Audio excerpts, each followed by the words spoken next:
رسول نے فرمایا ہے کہ جس پہ میری بیٹی راضی اس پر میں راضی، جس پر میں راضی اس پر خدا راضی۔ تو ثابت یہ ہو رہا ہے رضائے فاطمہ رضائے رسول ہے، رضائے رسول رضائے خدا ہے۔ تو پھر ماننا پڑے گا اور جس پہ فاطمہ راضی اس پر رسول راضی، اس پر خدا راضی۔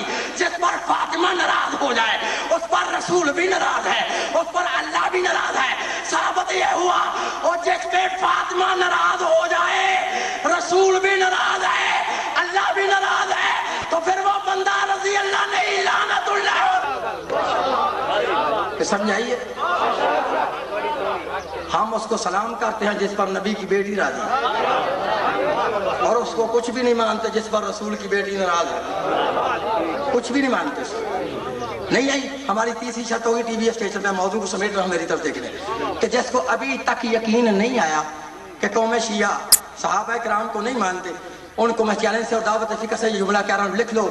اگر کوئی ڈائری والا لکھنے والا ہے رپورٹر تو ایمانداری سے قوم شیعہ کا عقیدہ صحابہ رسول کے بارے میں لکھ لے کہ وہ شیعہ ہی نہیں لعنتی ہے اور حرام زادہ ہے کہ جو رسول کے وفادار صحابہ کے پاؤں کے خاک کے ذرے کی توہین کرے۔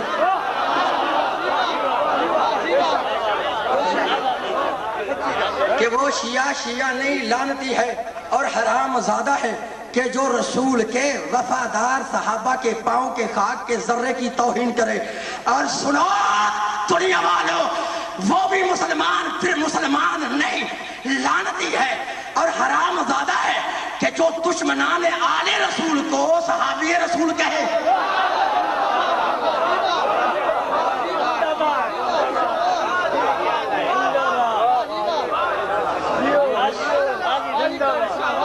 جس کو ابھی تک عقیدے کی سمجھ نہیں آئی، پھر کہہ رہا ہوں کہ وہ شیعہ نہیں حرام زادہ ہے کہ جو نبی کے وفادار صحابہ کے پاؤں کے خاک کے ذرے کی توہین کرے، اور وہ بھی مسلمان پھر مسلمان نہیں لعنتی ہے کہ جو دشمنان آل رسول کو صحابی رسول کہے۔ کیوں؟ پہلے اللہ کے نبی سے پوچھا ہے کہ اولاد رسول کے دشمن کا مقام کیا ہے، اولاد رسول کے دشمن کا انجام کیا ہے؟ کوئی مائی کا لال جو میری کی ہوئی بات کی تردید کر کے مجھے سپریم کورٹ کی عدالت میں بلا کے گولی مارے؟ پہلے نبی سے پوچھو تو صحیح، اولاد رسول کے دشمن کا مقام کیا ہے، اولاد رسول کے دشمن کا انجام کیا؟ اگر تمہاری ان کتابوں میں فرمان رسول نہ ہو تو میں مجرم۔ سن، اولاد رسول کے دشمن کا مقام کیا ہے، اولاد رسول کے دشمن کا انجام کیا ہے؟ سن، اللہ کے نبی نے فرمایا ہے کہ یا علی، کتاب کا نام ہے ارجح المطالب، لکھنے والا ہے ملا عبید اللہ عمر سری اہل سنت۔ پھر کہہ رہا ہوں اگر کتاب میں فرمان رسول نہ ہو تو میرا قتل معاف۔ لکھو، نبی نے فرمایا ہے کہ یا علی لا یحبک الا طاہر الولاد ولا یبغضک الا خبیث الولاد، کہ اے علی تیرے ساتھ محبت وہ رکھتا ہے جو حلال زادہ ہے، تیرے ساتھ بغض وہ رکھتا ہے جو حرام زادہ۔ کہ نبی نے فرمایا کہ اے علی تیرے ساتھ بندہ محبت وہ کرتا ہے کہ جو حلال زادہ ہے، اور تیرے ساتھ بغض وہ رکھتا ہے جو حرام۔ ایمان سے بتا ہم نبی نے فرمایا کیا ہے؟ کدی سمجھا اس جملے کو؟ نبی نے فرمایا صرف دل میں علی کا بغض رکھے، نہ علی کو زبان سے کچھ کہے، علی کو زبان سے کچھ کہے، نہ علی پر ہاتھ سے کوئی وار چلائے۔ توجہ رکھیے گا میرے بھائی، پیغمبر نے کیا فرمایا؟ جو صرف دل میں بغض رکھے، جب اس کے باپ کا پتہ نہیں تو جو علی کے مقابلے میں آئے۔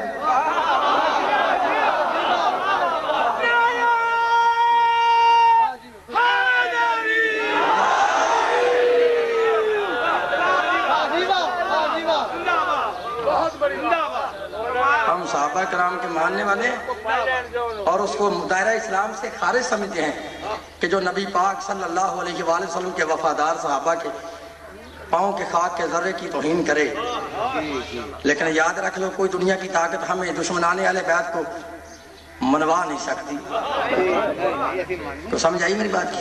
نہیں میرے دوستو، آؤ اپنی اصل موضوع کی طرف۔ موضوع پتہ ہے کہ کیا ہے کہ جو لوگ شیعہ کہتے ہیں کہ شیعہ کلمے کے اندر علی ولی اللہ اپنی طرف سے پڑھتے ہیں یہ شرک ہے یا بدعت ہے یا کفر ہے.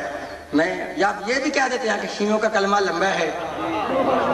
کلمہ میں کہتا ہوں کہ تعصب کی عینک اتار کر قرآن کو سن لو. متعصب سے میری بات نہیں. اور شاہ نجف کے صدقہ سے پھر یہ جملہ کہہ رہا ہوں کہ جو بندہ تعصب کی عینک اتار کر کلمے پہ آج مجلس سن گیا نا, شام تک اگر وہ بندہ شیعہ نہ بھی ہوا تو نہ صحیح, لیکن رہتا وہ بھی نہیں جو وہ ہے.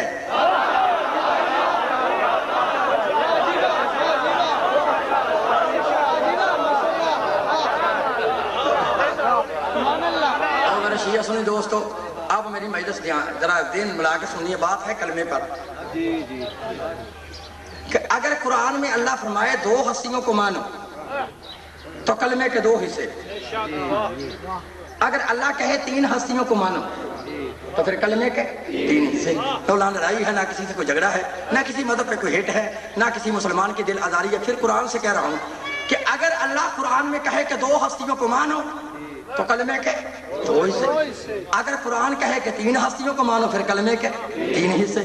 لو پارہ نمبر 28 ہے, سورہ تغابن ہے. پارہ نمبر 28 سورہ تغابن.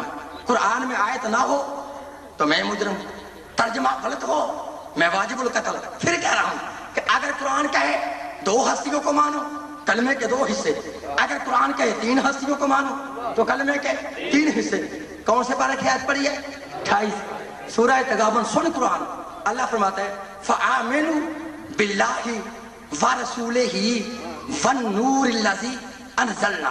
ترجمہ نواب صدیق الحسن بھوپالی اہل حدیث, ملا فخر الدین رازی اہل سنت, مولانا ابو العلا مودودی اسلامی جماعت, مفتی محمد شفیع دیوبندی, پیر کرم شاہ بریلوی, فرمان علی شیعہ سے لے کے نور الدین مرثئی تک ترجمے کی ذمہ داری.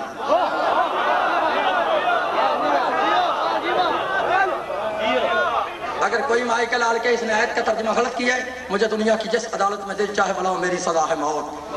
اگر ہے ترجمہ صحیح تو پھر ذہن میں رکھنا ہے اگر اللہ کے تین ہستیوں کو مانو تو کلمے کے تین حصے. اگر کہے دو ہستیوں کو مانو تو کلمے کے دو حصے. اب جس کو ترجمہ سمجھ میں آ گیا وہ پوری مجلس سمجھ جائے گا. لو سنو قرآن, اللہ فرماتا ہے فآمنوا باللہ ورسولہ, پس تم ایمان لاؤ اللہ پہ, ورسولہ اور ایمان لاؤ اس کے رسول پہ, والنور الذی انزلنا اور ایمان لاؤ اس نور پہ کہ جس کو اللہ نے نازل کیا.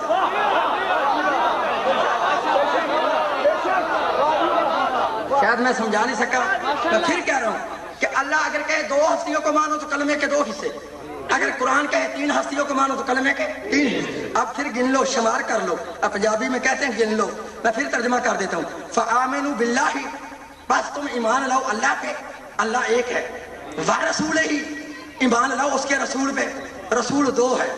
والنور الذی انزلنا, ایمان لاؤ اس نور پہ کہ جس کو اللہ نے نازل کیا ہے. تو وہ نور, بولو اب, وہ نور تین. اللہ ایک ہے, اس کا رسول دو, اور وہ نور تین. اب میں نے کیا کہا تھا, اگر اللہ کہے دو ہستیوں کو مانو تو کلمے کے دو حصے.